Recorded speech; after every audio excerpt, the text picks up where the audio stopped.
अभी तक आपने देखा कि मैंने जेंग पेंग को लाइफ एंड डेथ बैटल में हरा दिया था। उसका बीस्ट कोर निकालने के बाद उसकी मौत हो गई, लेकिन उसके मरते ही उसका पिता जेंग ताई पागल हो उठा। उसने अपना अवेकनिंग मॉन्स्टर रॉक जायंट बुला लिया और मुझे मारने की कसम खा ली।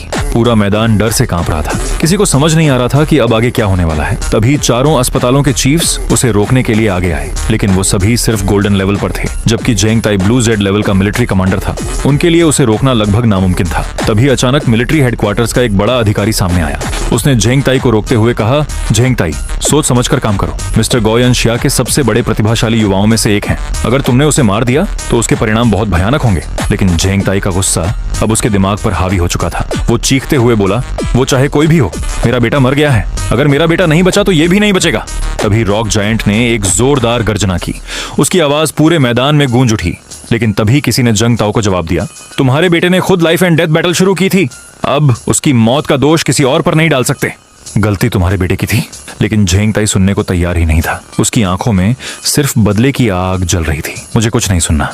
मेरा बेटा मर गया है, अब इसे भी मरना होगा। मोरूटियन, अगर बीच में आए तो तुम्हें भी मार दूंगा। इतना सुनते ही अचानक एक तीसरी आवाज मैदान में गूंज उठी, अच्छा तो तुम उसे भी मार दोगे? कुछ ही पलों बाद एक व्यक्ति सबके सामने आकर खड़ा हो गया। उसे देखते ही कई लोगों के चेहरे बदल गए, क्योंकि सामने खड़ा था शुयान होली लीग का लीडर ली शिन। ली शिन ने ठंडी नजरों से जेंग ताओ को देखा और कहा, अगर हिम्मत है तो मेरी आंखों में देखकर वही बात दोबारा बोलो। पहली बार जेंग ताई के चेहरे पर डर दिखाई दिया। उसने तुरंत अपना स्वर बदल लिया, होली लीडर, आप यहाँ कैसे?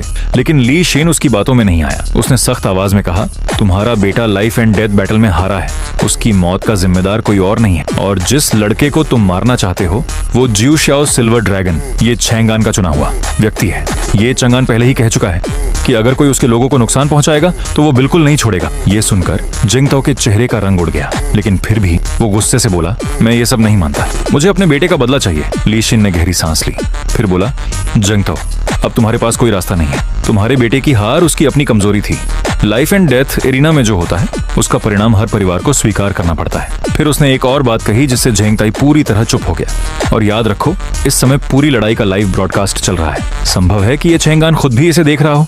अगर वो यहाँ आ गया तो मैं भी तुम्हें नहीं बचा पाऊंगा। कुछ पल के लिए मैदान में सन्नाटा छा गया।